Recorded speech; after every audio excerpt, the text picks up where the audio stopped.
बिस्मिल्लाहिर्रहमानिर्रहीम। अस्सलाम वालेकुम दोस्तों, भारत के शहर दिल्ली में मस्जिद की शहादत का वाक़या सामने आया है, जिसमें साफ फुटेज में देखा जा सकता है कि हिंदू इंतहा पसंद पुलिस की मौजूदगी में कैसे मुसलमानों की बस्तियों को जलाकर वहां पर मस्जिद पर हमला करते हैं और मस्जिद में कुरान पाक की बेहुरमतियाँ करके उन्हें जला देते हैं।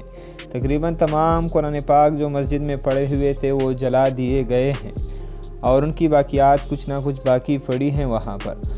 दोस्तों, मस्जिद के मीनार पर चढ़कर हिंदू इंतहा पसंदों का झंडा गाड़ दिया जाता है और फिर उसके बाद भारत का कौमी परचम भी लगा दिया जाता है। मुसलमानों के तरफ से बहुत तशवीश का मुजाहरा सामने आया है और मुसलमानों और हिंदू इंतहा पसंदों में झड़पों में तकरीबन 40 तक मुसलमानों को शहीद किया जा चुका है।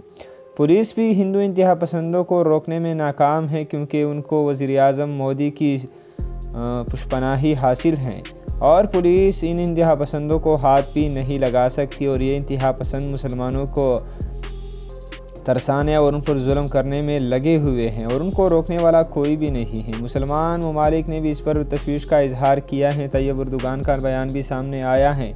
इमरान खान ने भी इस पर तशवीश का इजहार और मज़म्मत का पैगाम जारी किया।